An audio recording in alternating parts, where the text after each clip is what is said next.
In this video I want to talk about two things. One is the physical quantities and their units, and the other is below, down here, is the multipliers, standard prefix multipliers. Standard meaning the ones that are universally recognised. Now I don't know if this is super clear for you, so I'll read through each of them and just mention anything about it.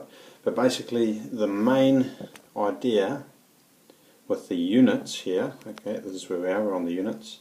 The main idea is that these 7 quantities that's length, mass, time, electric current, temperature, luminous intensity and the amount of a substance. These 7 things, between them they can be combined and used in various ways to make up all other non-quantities. So for instance, if we're talking about momentum, momentum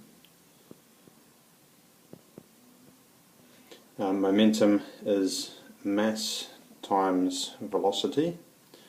Just going to shift this across a little bit. Is mass times velocity.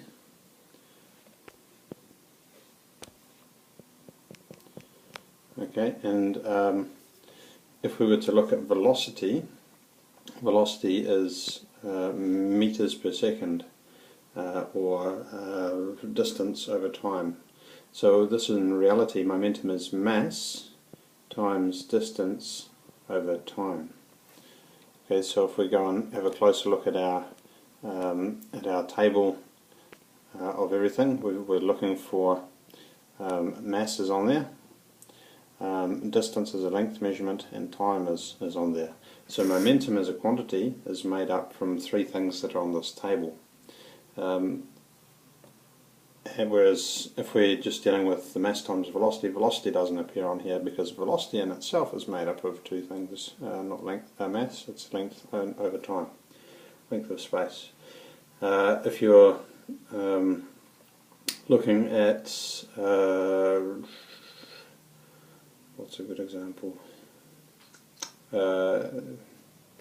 Force, I guess. Force is, we consider it in newtons. Force is a mass times by acceleration. Mass is already on there again.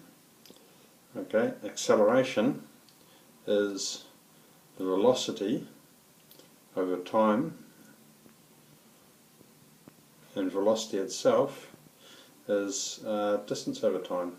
So we've got, even force is mass times distance over time. So we do actually, I mean, something that's more abstract as force is encountered and constructed using these things. Very important to understand that there's also different symbols for each of the length seems to have the most different symbols. Mass, time, electric current, temperature, luminous intensity, amount of substance. Notice some of the symbols are the same as each other, so you have to be very, very careful. So time is capital T, that's usually for 1 period, and temperature is also a symbol T. In general, I think it's best to read the question carefully, or analyse your situation, whatever your investigation is, and just take note of the symbols that you're using. Okay, and the units also have their own symbols, which makes it a bit confusing. So I always say there's 5 things in any variable, and that video I'll try and remember to provide a link to. There's 5 things. There's the name of it, there's the symbol, there's the unit name. There's the unit up there, see, so that's the unit name, the unit symbol, and the most important thing of all is the actual, what the quantity represents.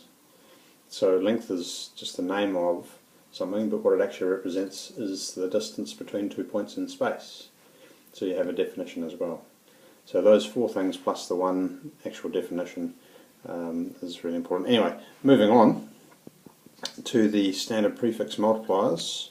Most people know about these even if they've never thought about them specifically, and that's in a situation where For instance, you're travelling on the road, you go in the car and you're going on a journey of 100 kilometres. Okay, you're using kilo, which is times 10 to the 3. That's probably not very clear, so I'll rewrite it. 10 to the 3, it's a small k. And what does that mean? That means 100 times kilo, which is times 10 to the 3, which is 1000. So it's multiplying it by 1000 meters. Okay. So you could have a gigameter.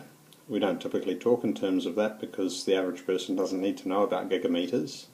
Okay, that would be 10, that's a bit hard to see again, 10 to the 9, which is a billion. So a billion meters in a gigameter, GM. So I think you can get the idea that a multiplier modifies the unit so that it means something slightly different. So, for instance, you could say 10 to the 3 meters, or you could just say 1 kilometer. Same thing, different way of saying it.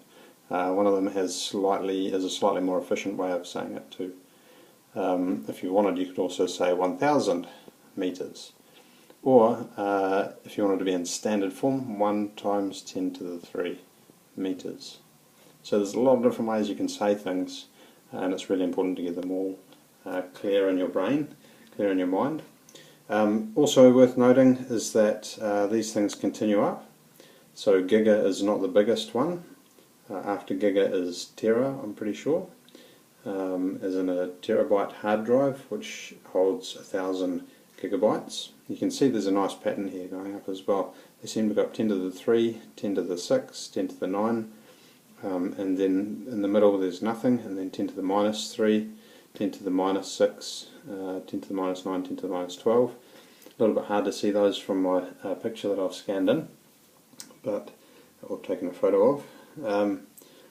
But yeah, memorize them, become familiar with them, and if you get stuck, look them up, and the ones that you use regularly you will memorize by accident. That's more or less how this works.